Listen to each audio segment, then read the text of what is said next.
All right, everyone, we are going to get started. It is 9:02, and hopefully some more folks will trickle in as we get going.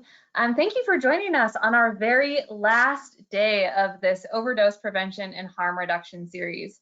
We have had an incredible week so far. We've heard from some amazing speakers on so many different topics. We've covered opioids and opiates, other drugs of concern, Narcan and medication-assisted treatment, teen misuse, and we are really excited to dive today into drug economics with Dr. Scott Phillips. He is our Associate Medical Director at the Washington Poison Center, and he is also a practicing medical toxicologist out in the community.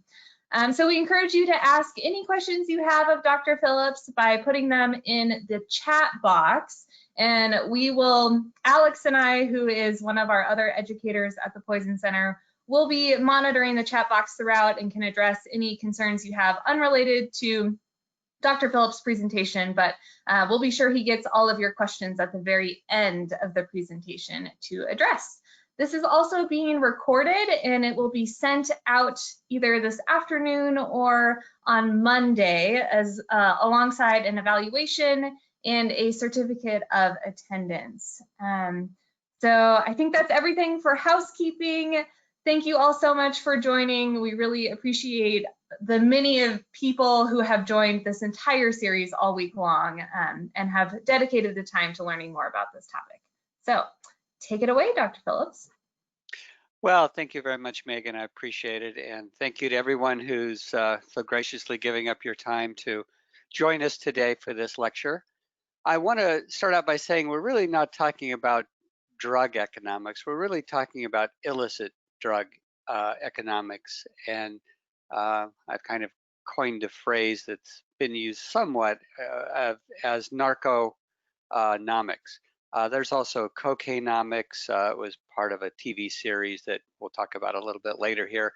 But the idea is that how does cash, money, and the economics flow with drug trade, and how does that all impact us on a daily basis? So Megan, next slide, please. I have nothing to declare. Obviously, I'm not part of any cartel, just the Poison Center here. So if we think about the past, we really think about people selling drugs for money, right? That's the vision that all of us have is I'm going to buy a dime bag of this or that, you know, for $10. And that money then you get the drugs, that money goes to the dealer and then goes back to, you know, Central or South America where the drugs came from. And that's kind of the vision that we all have is how the drugs versus the money flows, just one big circle of movement. And that's actually changed quite a bit, as we'll see. And part of this, we'll talk about the flow of drugs and real value throughout the world. And when I say real value, it's because that it's not just drugs and cash, it's drugs and almost anything of value now. So Megan, can I have the next slide, please? And if we look at transnational crime, so crime that affects all countries throughout the world, you see that drug trafficking is the second most common as far as dollars of a crime that occurs in the world. Now, you can't separate the drug trafficking from illegal mining, illegal oil theft, from weapons, from trafficking of cultural property and antiquities, etc. It's all tied in together. Now, counterfeiting, of course, the number one. This is not just making fake money. This is really making fake goods. For example, Gucci handbags selling on the street for $20, etc. So counterfeiting is a huge transnational crime, largely involved in a lot of this. And drug trafficking, the drug trafficking organizations have placed themselves in all aspects of this. So can I have the next slide? So when drugs are put into the economy and people pay dollars for drugs, somehow those dollars have to get back to the producers of the drugs, the wholesalers, the producers, and the shippers.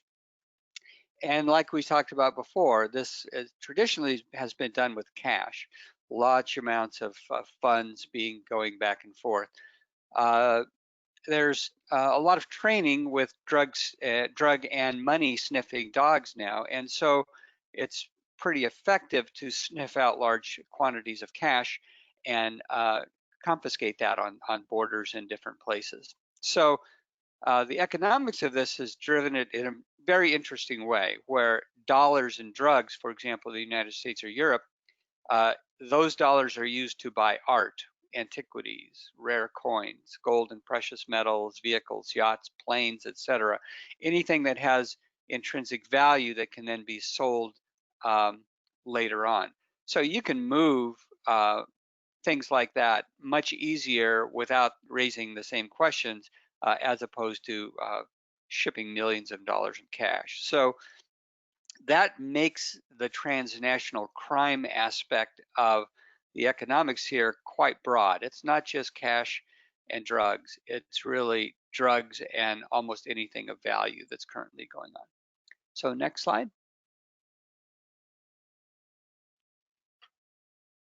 So I wanted to, and I'm sorry that the title sort of ran over there, but I want to think about putting it a little bit in perspective. What's the retail price per kilogram of a drug? Now, prices vary widely, and I'll talk about that in a minute, but just give it some idea of what we're talking about here versus, heroin, fentanyl, oxy, cocaine, MDMA, etc. So if we're talking about and converting this into a kilogram, and this is important for smuggling, fentanyl, a kilogram of fentanyl is about $1 million worth of retail sales. So that's not a lot of material to ship for a very large profit. Where heroin obviously doesn't generate near the amount, oxycodone doesn't generate nearly the amount, but there's still value in all of these things. So it kind of gives you an idea of why fentanyl is so appealing right now, because small amounts bring in large amounts of money. And it's not just fentanyl, it's a lot of the fentanyl analogs that we'll see coming up as well. So this is why it's economically a huge deal. For example, in Tacoma, I think it was about a year and a half ago, there was a bust on I-5, and I believe it was 27 kilos, I believe, of fentanyl were confiscated. So you can see that that's a lot of money that we're talking about here.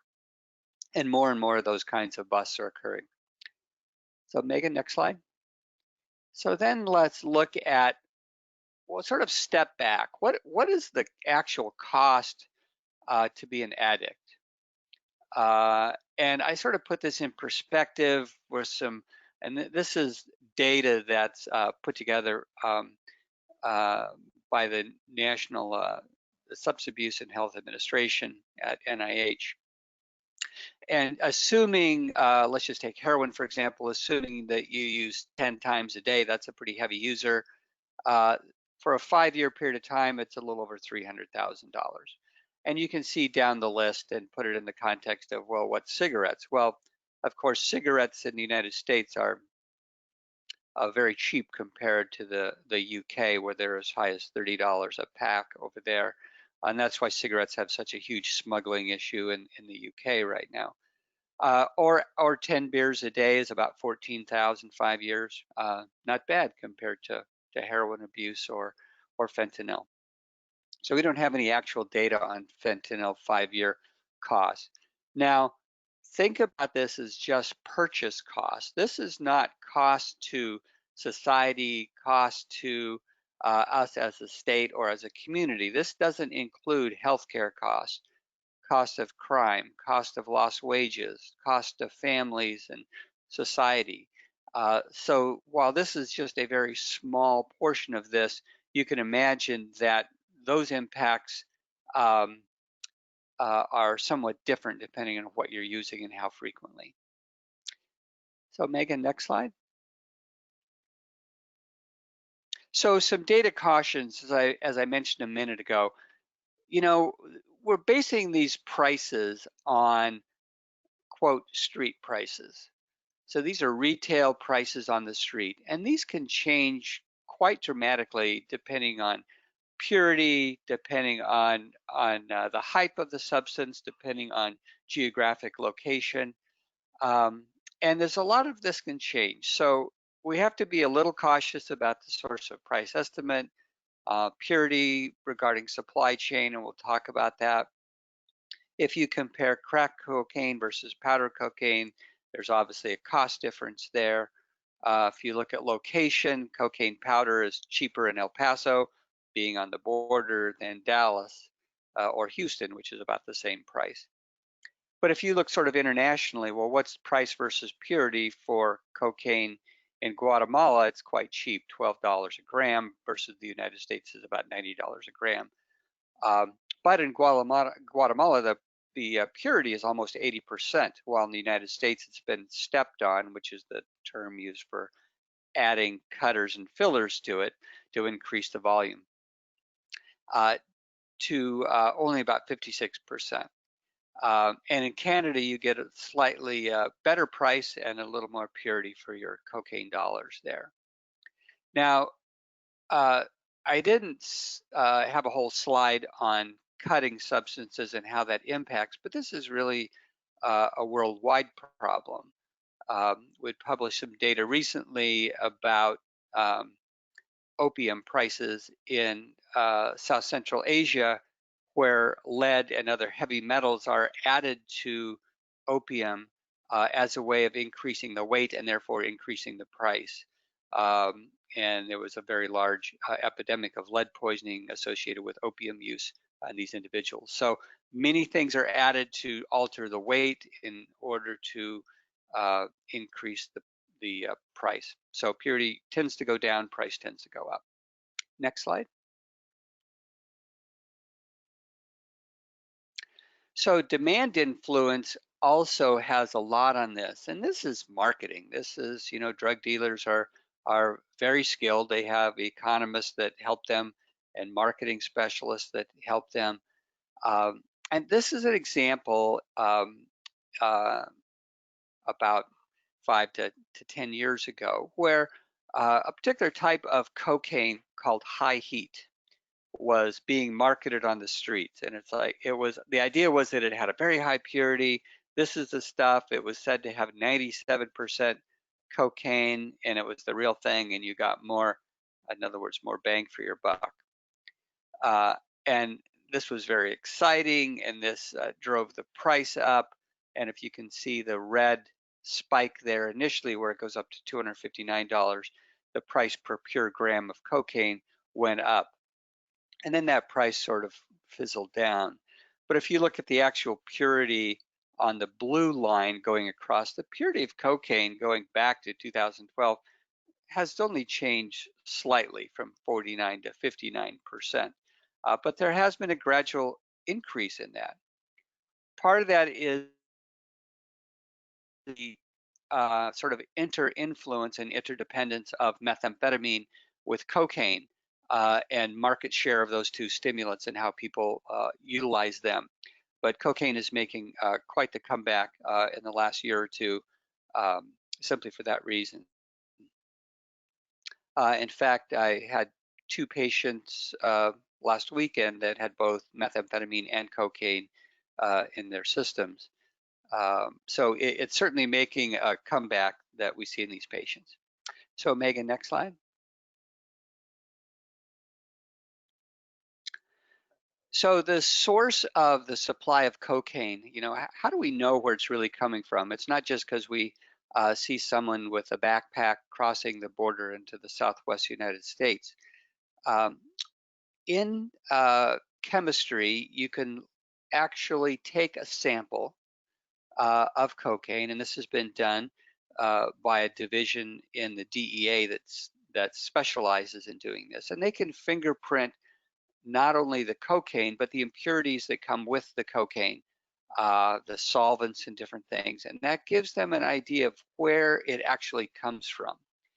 They use slightly different processes. The plants are slightly different in Colombia versus Peru, and you can actually fingerprint chemically the sources of where these come from. Likewise, we can do that with methamphetamine as well, which is purely manufactured, and tell whether it's coming from what part of Asia, Indonesia, Malaysia, China, etc. So there's different ways to fingerprint these substances to tell where they come from. That being said, in 2017 in the US, the vast majority is coming from Colombia into the United States. And that's still true for cocaine, just not as much for others. Next slide. So I mentioned a minute ago that cocaine's making a comeback, and here's an example of cocaine comeback. So the blue bars are the export quality of cocaine, in other words, ready to be exported. And the purple line is cocaine overdose deaths, and the red line is new people using cocaine. You can see there's a rise in cocaine from 2007. It was really big in the 80s and 90s to use cocaine. It started to fade away, primarily market share because of methamphetamine, and went down in 2012-13. This is when high heat came on trying to remarket cocaine and increase its popularity, which it has dramatically. And so you can see that the exportable amount of cocaine, 100 metric tons. So 100 metric tons, to put that in perspective, is 1 million kilograms. So that's a lot of cocaine, and that's by the National Forensic Lab at the DEA. This is part of their fingerprinting program to look at this and tell where it's coming from. So 100 metric tons of cocaine is about $120 billion. And at some point here, you're really starting to talk about real dollars. That's quite an economic boon to these people, and that's why it's so easy for them and so important for them to go to extraordinary lengths to conceal and import these products. So it's a huge cash market. Next slide. So potency versus mass. It's always important to think about this. What is the potency of the substance versus the volume? And that's really the entire driving force of fentanyl. It's so much more potent than heroin or opium or oxy, and it takes a very small amount to create the same effect. So in chemistry, a mole for mole or a mass for mass amount, you get a lot more profit because you have a very small amount of the drug. So fentanyl has really made the market wildly successful for these facilities that are manufacturing this, primarily because they don't have to smuggle as much volume or mass into the United States to sell it. So a very small amount can come in, and that translates into a huge number of doses. So millions of doses can be smuggled in, in one carload. So it's not surprising that sort of the potency mass is driving the market here. Now this figure shows different fentanyl analogs, and there's quite a variety of different. These are basically cousins of fentanyl for people like me that are not very chemistry inclined. So fentanyl, just tweaking that molecule just a little bit, you can get all kinds of very similar substances. Part of the reason for this is to circumvent the legal penalties associated with it. So chemists are constantly trying to change the molecule to get the opiate dependent side, but to stay away from the illegal side. That being said, when it's so potent, and carfentanil is even 100 times more potent than fentanyl, you can see that we're getting declining volumes to maintain the same market share and price. So that's why fentanyl has been such a problem. The other problem, of course, with fentanyl, just from the toxicology side, is that oftentimes fentanyl is mixed with a variety of things. So fentanyl might be mixed with oxycodone tablets. It might be mixed with your heroin in order to, because it's so easy to manufacture. And it had been exported in large quantities from China, and I'll talk about that in a minute. There was Chinese government had a rule in May of 2019 to ban the export of fentanyl. There was a lot of foot dragging on that, and it's still not quite clear whether it's gone more than an official designation to actually a practical designation. Fentanyl, we'll see how it moves, but primarily from Asia into the United States. But there has been labs in Mexico that have been found and raided that are specifically producing fentanyl there. So, you know, a cartel can just set up a pharmaceutical manufacturing facility, and instead of, you know, manufacturing penicillin, they're manufacturing fentanyl, and then they obviously have a large volume production situation to transport it. So next slide. So staying with opiates a little bit, if we just look at heroin and border entry, you know, heroin is obviously a larger volume to get into the US than fentanyl, and it's quite similar. But if you look at the black up arrows for these different sectors along the southwest border, you'll see that the smuggling seizures are up. In other words, there's, you know, more success in trying to interdict it. With the exception of El Paso and in the Rio Grande Valley, we've had some success in with more smuggling there. So we're going to talk a little bit about that more in a second. So Megan, the next slide. So if we look at, again, this has to do with fingerprinting of heroin. Where is it coming from? Is it coming from South America? Is it coming from Southwest Asia, Southeast Asia, or from Mexico? And this goes back to 2000, and this is part of the DEA fingerprinting of seized samples that they found. And you can actually see that Mexico has been increasing the amount of heroin production. So a lot of these seizures are originating from the production in Mexico, where in the past it had come from South America or lesser in Southeast Asia.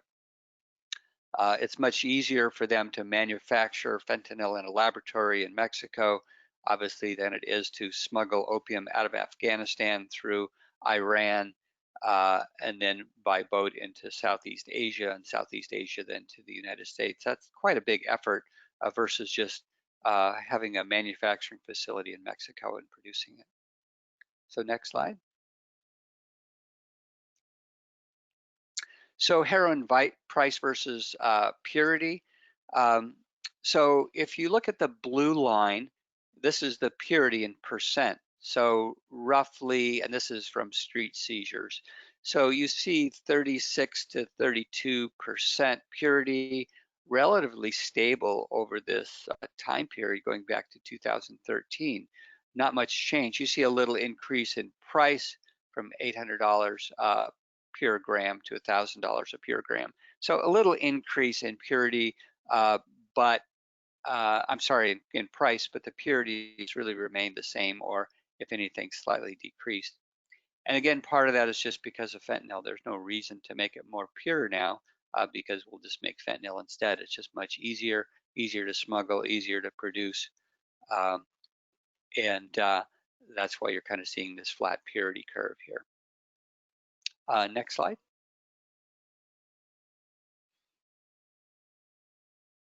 So if we look at, this is the fentanyl pathway, and again, as I mentioned, majority of fentanyl had been shipped coming into either Canada or the US or Mexico. Some of these are precursors in the red and actual fentanyl parent compound in the blue. So both precursors and finished product are being shipped. into the U.S. from China. And it's been the main producer. And in China, it's really the same thing. These are pharmaceutical companies that have shifted from making acetaminophen to making fentanyl and exporting it because the price is so great here. And then within Mexico, you see that there's some importation. If you look in the lower right side, the fentanyl then works its way into the US, whereas precursors in the red come out of the US into Mexico.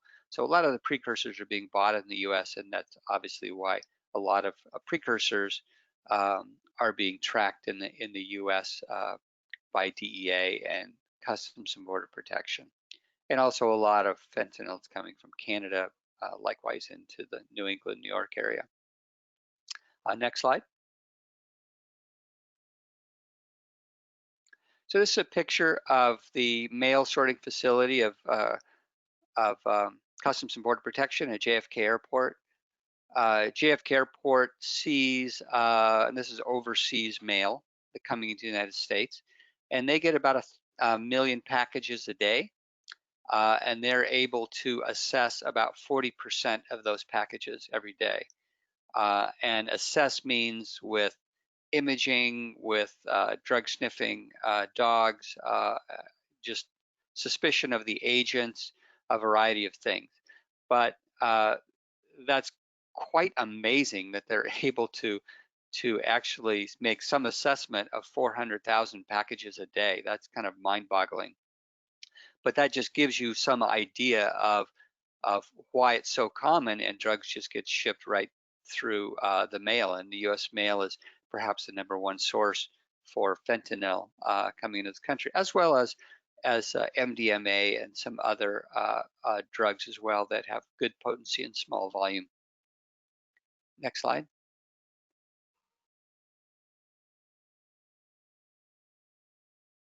Sorry about that. So if we look at Customs and Border Protection drug seizures, and this is looking from 2014, fiscal year 14 up through 2019 by drug, you see that cocaine seizures have doubled in that 5-year time period. Heroin has really not changed much, no surprise, because if you see fentanyl in the bottom, it's gone up dramatically in that time period. From 2015 of only 70 pounds to 2,000 pounds of fentanyl. So that's an amazing quantity when you're talking about microgram quantities for an effect on someone. So this kind of gives you an idea that smuggling is alive and well. Marijuana, you can see, has decreased significantly, partly because legalization and partly because it's just difficult to transport it. Whether you're carrying it in a backpack, you're smuggling in a big truck or in a vehicle, it just takes a large area to smuggle the marijuana to get it into the U.S. But you clearly see that the things we're dealing with every day, methamphetamine is up, cocaine is up, and fentanyl is way up. And those are just things that we're seeing very commonly. Next slide. So we talked about the transnational organized crime, and this is a very complicated situation. So if we just focus to the left of the slide between South America and the United States, we really see that the main source of drugs for the US, a lot of it is really coming as cocaine, and that's specifically what we're looking at going into the US. Some of it goes through the Caribbean, but a large amount just goes through Mexico. Now, more and more, a lot of these drugs are going into West Africa, and from West Africa, the cocaine is then being smuggled into Europe, particularly Eastern Europe and the UK.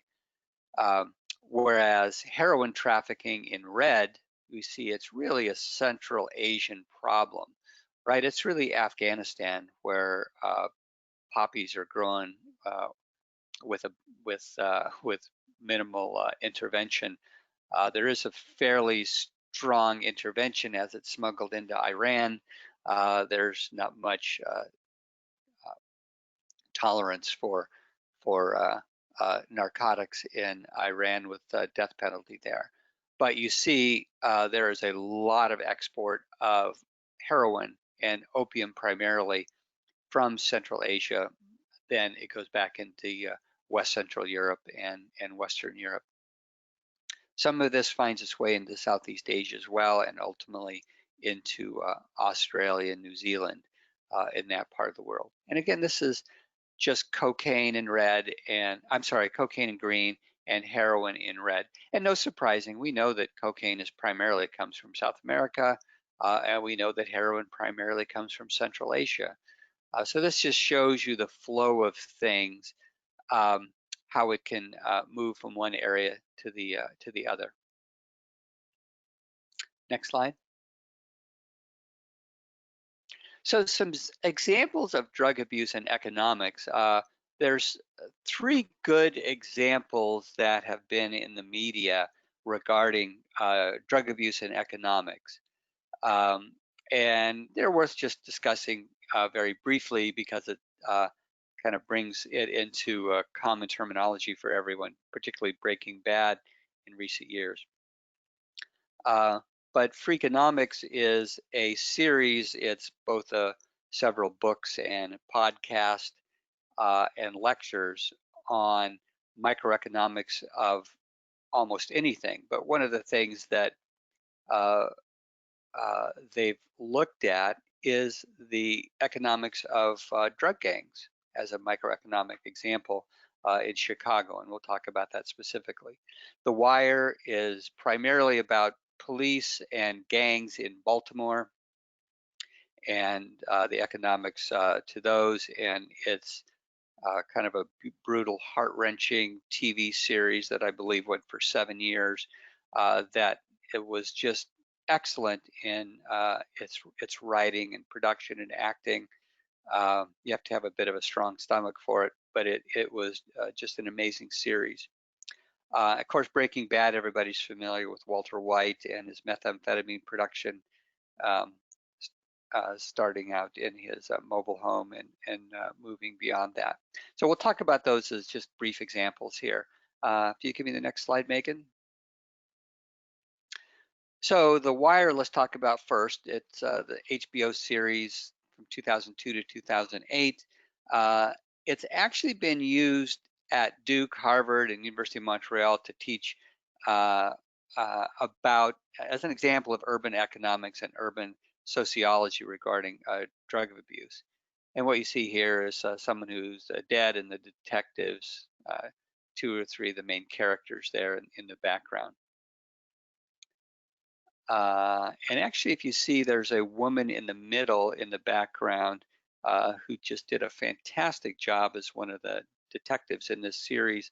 And unfortunately, she's been in the news in the last year or so as far as cocaine dependence and arrest, and part of the tragedy of drug abuse. So next slide, please. So in The Wire, the drug organization is primarily one organization, but there are some others that try to pop in and take over turf, and so there are some turf wars. But it's primarily about the Barksdale organization. And Avon Barksdale is the head of that organization, and his assistant is Stringer Bell. And not to give too much away, but it's really about turf wars between gangs, the Barksdale gangs and others, because of quality of product. So purity versus territory versus the economy. And so there's 2 approaches. Avon Barksdale, his approach is to recruit hitmen and then just kill the other drug dealers that are not part of his organization. While Stringer Bell, on the other hand, is the businessman. There's episodes of him taking economic class, and he gets an A- on one of his papers, and they talk about that in some detail. And it's quite interesting how they really show how his advice and his action as a businessman makes the entity successful. ultimately, of course, everybody gets killed. So sorry for the alert there. Next slide, please. So back to Freakonomics. Stephen Levitt, the main author here, Stephen Levitt is a professor of economics at University of Chicago. And he's one of the two people on Freakonomics that started it along with Stephen Dubner, who's a journalist. And Stephen Levitt, quite interesting, and obviously his focus is on microeconomics and really in crime.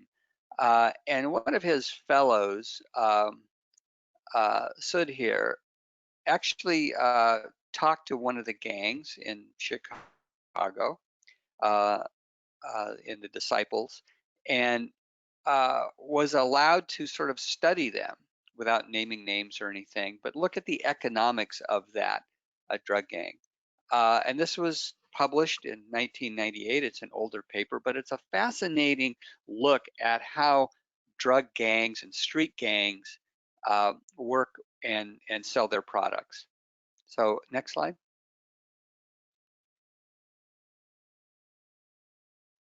So in Freakonomics, the crack boom of the 90s sort of gave a positive image to people like, oh, I can just sell drugs and become a millionaire and have a fancy car and big house, etc.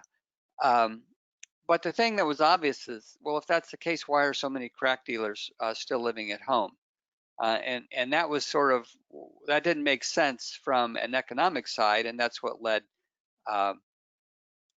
Stephen Levitt to perform this microeconomic study. And then one of their findings was that these gangs behave very much like McDonald's restaurant chains organization.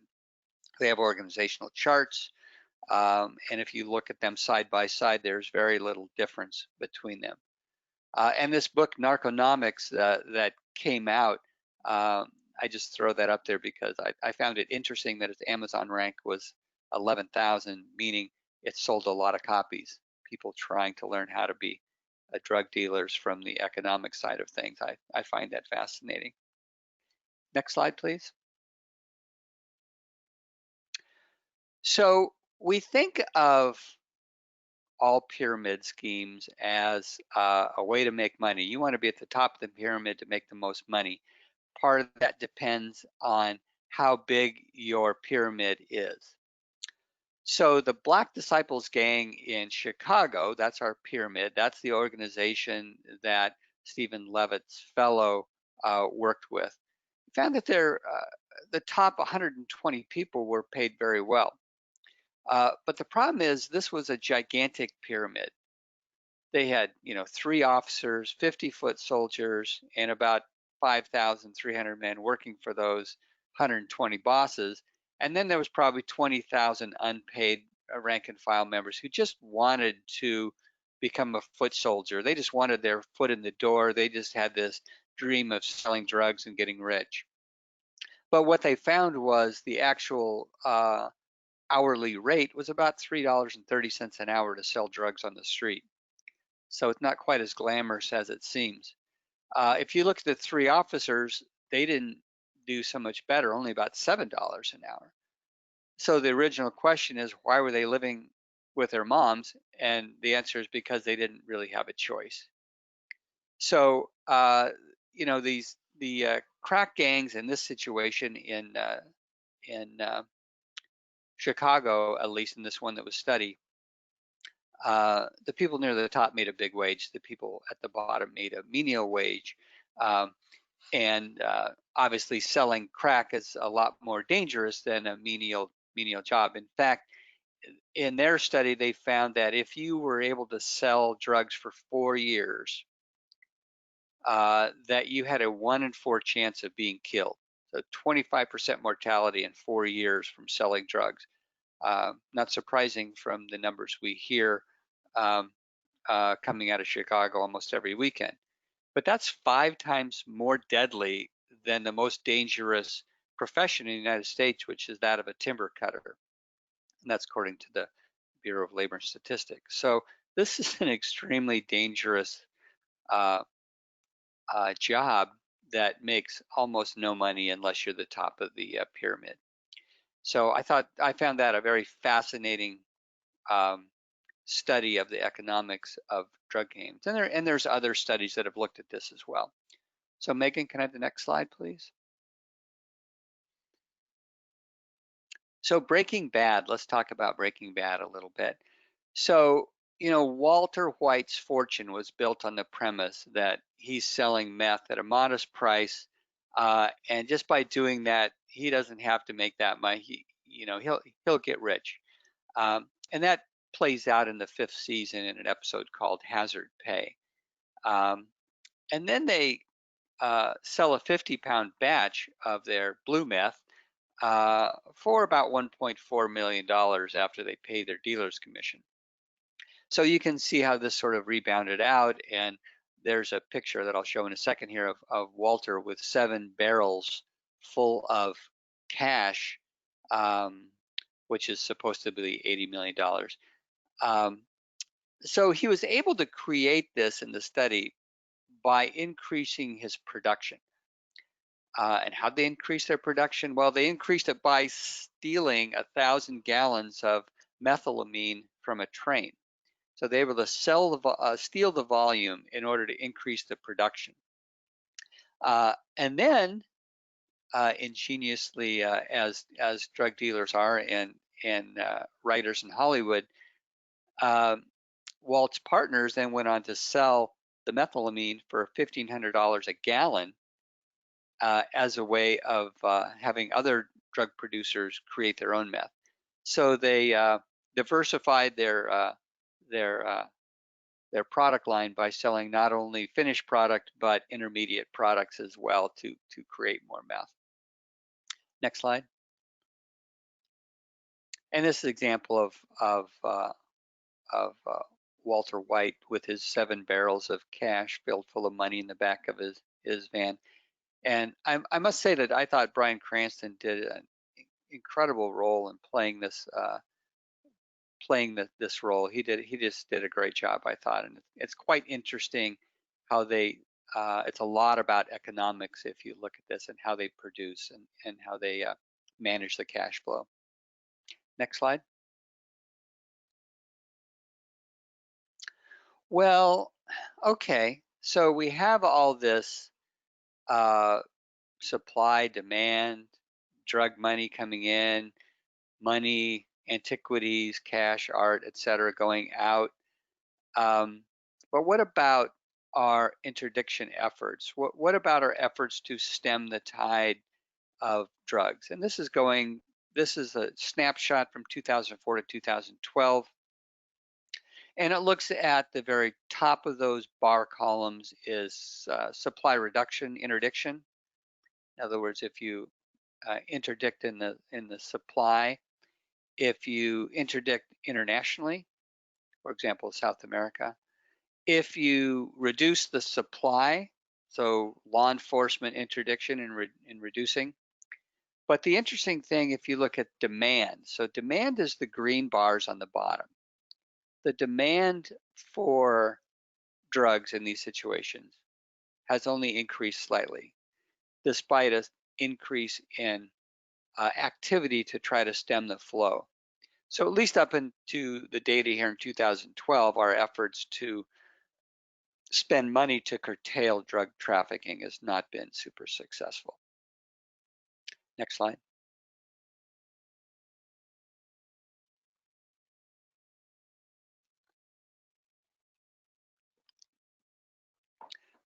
So the United Nations Office on Drugs and Crime looks at this transnational drug crime issue.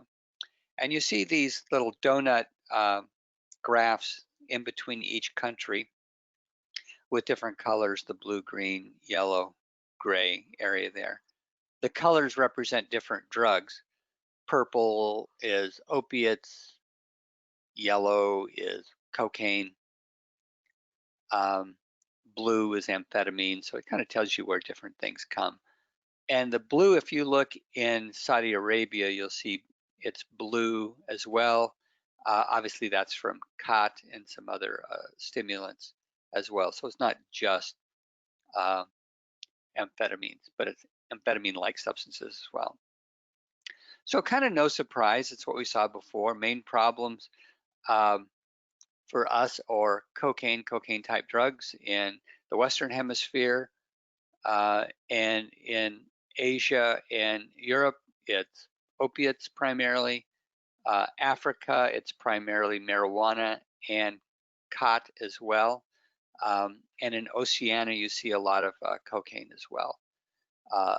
So particularly in Papua New Guinea and in New Zealand are big issues for that. So it sort of shows that narcotics are geographic. And you know, we've known this for probably 40, 50 years. The 90s, you would think, geographic just within the United States, where heroin was a big thing in New York City, cocaine was a big thing in California, Denver, we were the solvent sniffing capital of the world for some time, and marijuana, of course, was everywhere. But that's changed as drug cartels have improved their distribution methods. They're able to get it out more widely to different areas. Drug cartels infiltrated. There's even great studies looking at some American Indian reservations. For example, the reservation in South Dakota, where they would actually went on to the reservation. They would infiltrate it, market their drugs there, partly because they understood the drug abuse problem. They understood that they have some amount of money that's provided to them that's disposable for drugs. And the other thing, of course, is that there wasn't nearly as much police force for the area. So they were able to move into these American Indian reservations and get a lot of people addicted to opiates, particularly oxy and heroin, and it has really gone from there. So that's just an early example that happened in South Dakota, Wyoming, and other places, and it's really spread to other reservations and really to all over America since then. Next slide, please. So there's a concept of, it's called the compensating differential, and we think about this with the drug pyramids that I talked about a minute ago. The compensating differential is the increment to wages that a worker requires to that leave them indifferent between performing two tasks. So in other words, you're more likely to do a job that's a little more unpleasant if you get a little extra money for it. It's kind of like a shift differential. So you get a little bit more to work night shift than day shift. And that's kind of an example of a compensating differential. And if we look at Stephen Levitt's paper of the Black Disciples in Chicago, one of the members during that study actually said the following quote that you see there, and it was, quote, "Would you stand around here when all this stuff is going on? No, right? So if I'm going to be asked to put my life on the line, then front me the cash, man." And so that's one of the members of the Black Disciples that said that, and that's an example of compensating differential. It's like, hey, I want some money if I'm going to get out there on the street and start, slinging dope. I don't, want to be compensated for it. All trying to get that dream of being the millionaire drug dealer, which virtually never happens for most people, sadly enough. So our next slide, please. So addiction versus drug control. So the green area under the green curve is U.S. drug control spending. If we look at the U.S. drug addiction rate, and this is old data, but it's fairly longitudinal. It's 40 years of data, which is kind of surprising. And you see the addiction rate in the United States is, about 1.3%, something like that, and it just averages across all that time. And you can see that the war on drugs around the time of Republican administrations with Nixon and Reagan, huge increases in spending for U.S. drug control, but really no change in addiction rate in the United States. In other words, the demand, if anything, is the same, but this doesn't account for people that would not necessarily consider themselves addicts, but infrequent users. For example, the whole Hollywood cocaine use in the 90s that was so rampant wouldn't necessarily fall in this as being considered in this addiction rate. So it's a little bit misleading, but the point is that we haven't changed addiction rates. We may not be able to change addiction rates because it's a biochemical and genetic issue, but we're still throwing a lot of money at this, trying to fix it. So next slide. Sorry, this is a little bit blurry. The point this is that this is methamphetamine. We talked about cocaine, we talked about opium, but it's important to look at methamphetamine as well. Where's it being produced? Where's it being circulated to? What's the transnational distribution of this substance? And it's quite interesting that you see obviously in the United States and Mexico, some in Central America. Obviously large production consumption, mostly from Mexico coming to the United States. You also see in Africa, in Nigeria, is a flow and a source of production.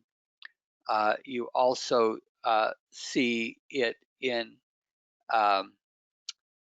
Afghanistan and Iran. Of course, Central Asia, not surprising, but India sort of leaps to the board. Of course, China leaps to the board, as does some areas, for example, in Thailand,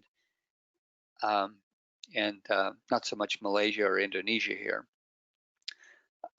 So methamphetamine has been a real problem. Now, methamphetamine has grown dramatically in Oceania since this slide was produced. But in that part of the world, drug use and or trafficking is typically a death sentence.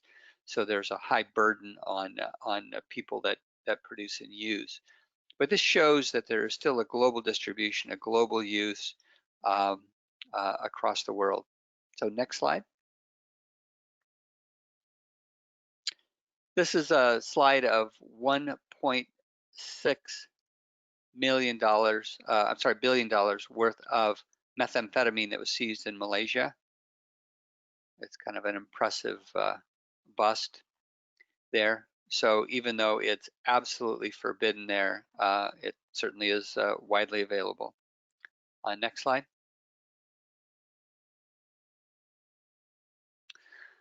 So, we talked at the outset and I said, this is not just drugs for cash, and that's just not the only problem. Remember, we talked about the cost to society and as far as jobs, pollution, corruption, economic problems. But this is how big the problem is. If you look at how drugs interface with crime, violence, illegal drug trade, economic problems, corruption, terrorism, pollution, immigration for jobs. It's a lot of this, and this doesn't include human trafficking and antiquity theft and those types of things, but it is really a massive economic problem worldwide that does not seem to be improving. Next slide. So there was a great Netflix documentary that was done between Netflix and Wall Street Journal called Cocainomics. And it's interesting and worth a watch if you're at all interested. And kind of at the height of their power, they're doing about $4 billion in sale, and about 80% was in the US. So just a massive demand. And so if you want a little bit more, besides watching The Wire, watching Breaking Bad, you can, look at there's lots of documentaries on this as well. So next slide. This is kind of the sad slide, treatment versus incarceration. And this looks at treatment on the vertical axis versus prisoners, mainly for drug-related offenses on the horizontal axis. And the different dots are obviously different countries, and you can see that the United States and Thailand have the highest number of people treated and the highest number of people that are incarcerated, which I think really speaks to demand. So we have a huge demand in this country, and obviously there's people willing to supply that, which is creating the problem. Whereas if you look at other countries, that some that have decriminalized or minimally criminalized things, it's changed that somewhat. I find it interesting that the very purple one in the lower left corner is Indonesia, where it's death penalty for drugs. And as you go in the airports there in Jakarta or other airports, you'll see that there's big signs, death penalty for drug use. So it's not surprising, but they're reporting 0%. But obviously, they don't incarcerate them; they execute them. So it sort of skews their statistics a little bit. So next slide, please. And I think that kind of brings us to a conclusion here. There's just one other website that I want you to be aware of. Poison centers throughout the U.S. are involved in the RADARS program, which has a lot to do with drug diversion. And in part of that, a website was set up in conjunction with that, and it's called StreetRx. Just streetrx.com, and you can pull up StreetRx, and it will actually tell you what average street prices are, what people paid for drugs. So people that buy drugs will go onto this website. So this is not your average addict that is homeless, but if they have access to a computer and they're so inclined, they'll go in and they'll report how much they paid for methamphetamine or OxyContin or ecstasy or other street drugs, Adderall, or other antidepressants that people might abuse. And it's quite interesting to go and see what the street price is of a drug, and then it ranks them based on whether they got a good deal or not. It's kind of fascinating to play with sometime and to see how the demand and how people are free to report that. So with that, I think I've come to my conclusion here with 1 minute to spare, and I think Megan's gonna send me to answer a few questions, so I'll end for there. You've all been very generous with your time, and I thank you very much, and hope we can talk in person in the future. Great, thank you so much, Dr. Phillips. I don't think there have been any questions in the chat box just yet. Oh, looks like there was one that just popped up. Do you think the economics are going to change with cocaine as use is increasing? Any speculation on why cocaine is making a comeback? I think there's a lot of speculation. One that, in the 90s, it was a very acceptable drug. It was a drug seen that if you have a certain status, that you'd succeeded, that you could afford this powdered cocaine, which is very expensive, versus crack cocaine. And so I think the demand is still there. The other thing is it doesn't have the prolonged effect that methamphetamine has. So people can have go to a party, use their cocaine, and it pretty much runs its course by the end of the party. So you're not quite as consumed by it as you are methamphetamine. So I think it's actually going to continue to increase for some time. I'm not sure the cost will, because it's still being offset by the widely available and cost of methamphetamine. So I'm not sure the economics are going to change, but I think the availability is going to increase as well.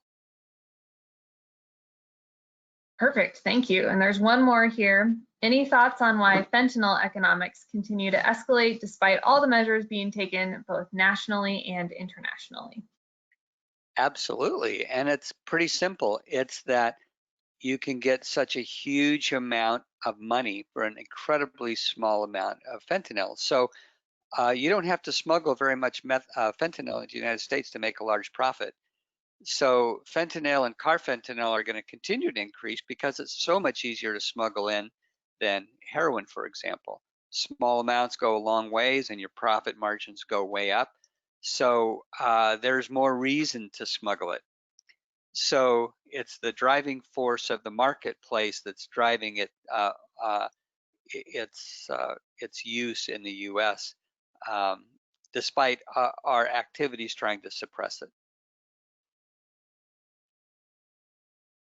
And there's just a comment here that's fascinating. Thank you, Isaac, for doing the math on this. So he said that I did the math on 2,000 pounds of fentanyl, the amount seized in the US last year. That's enough for about 450 million lethal doses. Yeah, it's kind of astonishing. I think the Tacoma seizure that I mentioned, it was estimated to be something like 7 million lethal doses, so more than the whole state of Washington. You have to take lethal doses with a bit of a grain of salt because that implies that we're not treating people. So you folks have heard a lot about Narcan this week as well. And Narcan doesn't work quite as well with fentanyl because of its potency and its binding to the receptors, but it will work. So it's not necessarily, that's a mathematical estimate, but not necessarily a clinical estimate. So we still have to keep doing what we're doing. We still have to make Narcan available. We still have to educate people about the lethality and the treatment of fentanyl. But your math is absolutely right, Isaac. It's a dangerous thing. And, 2,000 pounds, 450 million people is the population of the United States. So 2,000 pounds is enough for everybody in the United States. And that's a frightening thing. And that's just the example of how potent it is for the amount that you have to smuggle. That's the driving market force for it. Thank you for that clarification. There is another question that just came through, but I want to recognize that it's 10:04. So any of you who need to sign off, feel free to do so. I will be sending a follow-up email with the recording to this and your certificate of attendance as well as an evaluation. But Dr. Phillips, if you don't mind answering one more question that just came through, could you speak to the cost of overdose deaths to drug dealers? Does it hurt their bottom line to have people die from using their products? That's a really fantastic question. So the economics of that play both ways. We have seen that initially with fentanyl in New York City, that people that were marketing it and killing users actually created a greater demand because people saw that as more potent and they really wanted to get that fix. You develop some tolerance to heroin after a period of time, and all of a sudden you have this super heroin, and that's what everybody wants. So and its potency actually increased its demand, even though it was killing people, which is sort of a shocking thing that people would be willing to go to that point. But it's an interesting fact about fentanyl that it's really sort of driving the market a bit like the cocaine example that's supposed to be very high purity, even though it wasn't. In this case, it is potent and it does kill people, but it still increases that demand. That's fascinating. Thank you for that. It doesn't look like we have any more questions, so I think I'm going to go ahead and end this training for everyone, just to be cognizant of time. But if you have any further questions, please feel free to email me and I can pass them along to Dr. Phillips for you. Otherwise, have a great rest of your day. Be on the lookout for an email from me as follow-up. And thank you again for attending today and all of the other sessions this week. Bye, everyone. Thank you, everybody. Bye-bye.